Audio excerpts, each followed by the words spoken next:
एक बार की बात है, एयरपोर्ट रोड पर एक छोटे से घर में आरवी नाम की एक जिज्ञासु 5 वर्षीय लड़की रहती थी। आरवी की छोटी बहन आहना, जो सिर्फ 2 साल की थी, उसे प्रशंसा की दृष्टि से देखती थी। एक धूप भरी दोपहर में आरवी ने आहना की ओर देखा और कहा, आहना, कैसा रहेगा अगर हम आज पार्क में जाएं? यह बहुत प्यारा दिन है और मैंने सुना है कि वहाँ खेलने के लिए कुछ पिल्ले हैं। आहना ने उत्साह में अपने छोटे छोटे हाथ ताली बजाई। उसकी आंखें चमक उठीं। पिल्ला, उसने चिल्लाकर कहा। उनकी माँ ने उनकी हर्षित आवाजें सुनी और मुस्कुरा दी। ठीक है मेरे नन्हे साहसी, लेकिन मुझसे वादा करो कि तुम सावधान रहोगे और एक दूसरे का ख्याल रखोगे।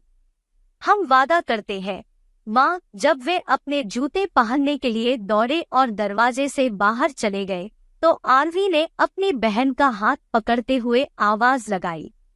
पार्क में दोनों बहनों ने खुद को खिलते फूलों के जीवंत रंगों और खेल रहे अन्य बच्चों की हंसी से घिरा हुआ पाया। लेकिन जिस चीज ने उनका ध्यान खींचा वह एक पेड़ के पास बैठा एक अकेला पिल्ला था। यह बड़ी भावपूर्ण आंखों वाला एक रोएदार भूरे रंग का पिल्ला था। आहना पिल्ले के पास जाकर हंसने लगी और वह अपनी पूंछ हिला रहा था। आरवी घुटनों के बल बैठ गई और धीरे से पिल्ले के मुलायम बालों को सहलाया। हाय छोटे लड़के, उसने कहा, क्या तुम खो गए हो? पिल्ला धीरे से फुसफुसाया और आरवी को पता था कि उन्हें मदद करनी होगी। आहना, चलो पता करते हैं कि यह पिल्ला कहाँ का है। जरूर किसी का पालतू होगा। आहना को अपने साथ लेकर आरवी ने आसपास पूछना शुरू किया, लेकिन किसी को भी पिल्ला या उसके मालिक के बारे में पता नहीं चला।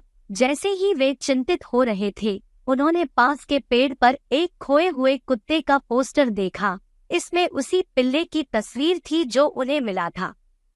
आरवी और आहना ने जल्दी से पोस्टर पर दिए नंबर पर कॉल किया और दूसरी ओर से एक दयालु आवाज ने कहा कि वे अपने खोए हुए पिल्ले को लेने के लिए पार्क में आए हैं।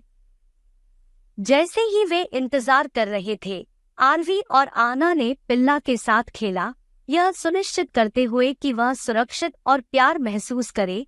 आरवी ने अपनी छोटी बहन को समझाया, देखो आहना, दूसरों की मदद करना अच्छी बात है।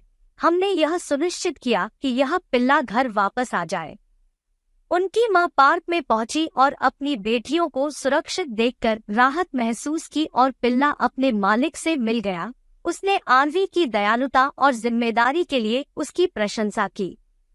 उस शाम जब वे अपने बिस्तर पर लेटे हुए थे, आरवी और आहना ने अपने साहसिक कार्य के बारे में कानाफूसी की। आरवी ने मुस्कुराते हुए कहा, याद रखो आहना, भले ही तुम छोटी हो, लेकिन तुम दूसरों की मदद के लिए बड़े काम कर सकती हो, ठीक वैसे ही जैसे हमने आज उस पिल्ले की मदद की।